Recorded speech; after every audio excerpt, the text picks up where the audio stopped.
Cousin Billy would take me walking. Out through the backyard we go walking. Then he look into my eyes. Lord knows to my... Hello, everybody. Welcome to the Atheist Experience. I'm your host, Matt Dillhoney. Joining me this week, Russell Glasser. Hi, folks. We are live. It is... Callers. This may actually tie into it. Is it Richard? Yes. How you doing, Richard? Hi. Hi, fine. My question is, religious people have always quoted the Bible and said, you know, homosexuality has gone against God, and they quote Leviticus and all that other nonsense.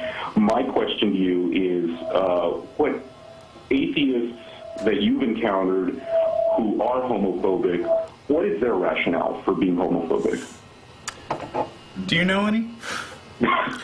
I think I may know one atheist who's a bit homophobic, and I don't know that there's any rationale for it at all. I actually, this is an issue where I came a long way, coming from a background where I used to believe that this is an abomination. God said so. I think kind of playing off of what I mentioned earlier, talking about our own natural reactions. I've been, for years now, an advocate of equal rights for everybody, regardless of sexual orientation, etc. But for a while, there was the ick factor, and it was a double standard too, where if you see like two females kissing, it's fine, and if I saw two guys kissing, it was like, ooh.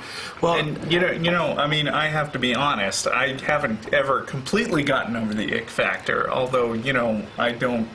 Right, and I don't make an issue of it. I don't necessarily think that I have either. It's not a matter of getting over that. It's a matter of embracing it, of saying, oh, now I understand why I had that reaction, and it's because, speaking simply, I'm wired differently. That is not something that has an interest in me, but it's not something that neither do I hold it against anybody. Right. But I actually have a greater appreciation for homosexual relations now than I ever did before.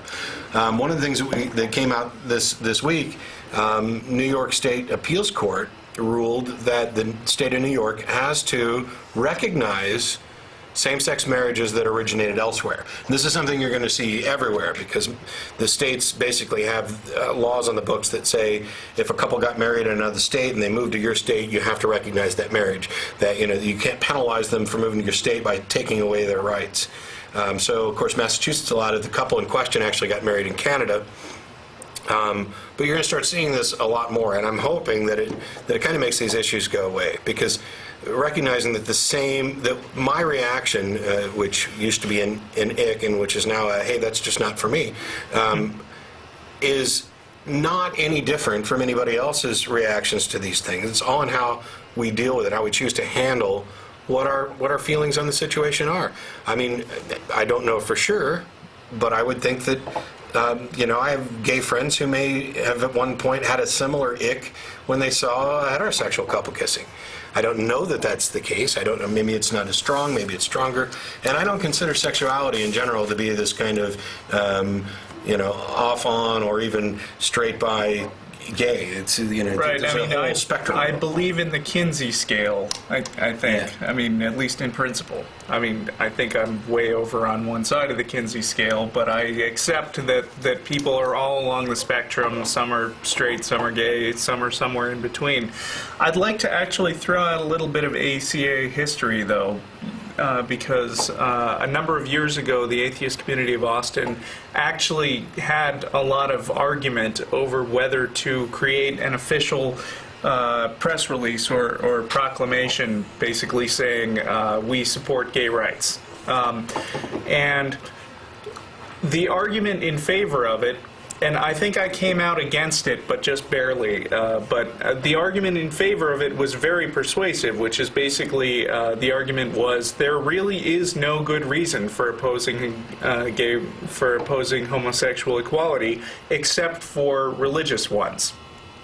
And therefore, it's completely in line for the atheist community of Austin to be announcing that we have an official position that it's okay to be gay. As if our stamp of approval would matter. Yeah, right. It would probably make them worse off. Yes, if we said and that was one of the arguments that was discussed too, is Yeah. whether or not gay rights movement would want a bunch of atheists who are potentially hated even more or less respected by certain members of the community, walking alongside them. Right, but I'd also add that we have for years had a presence at the at the Austin Gay Pride Festival. Still do every year. Right. So we have a booth there, and we recruit people so they can not only be evil homosexuals but also evil godless people. Yeah. And in general, I think Russell's right. There's not any kind of rationale for it that I can see.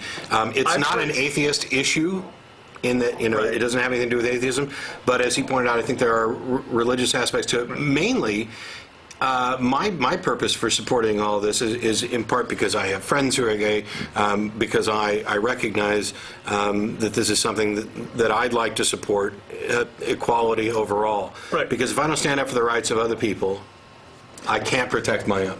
I have, I'd like to play devil's advocate for a second. I can remember having some email exchanges with people who were trying to justify their homophobia as atheists. And from what I recall, what they said was something like, well, it's not natural to be gay because Darwinian evolution says that, you have to have a male and a female to reproduce.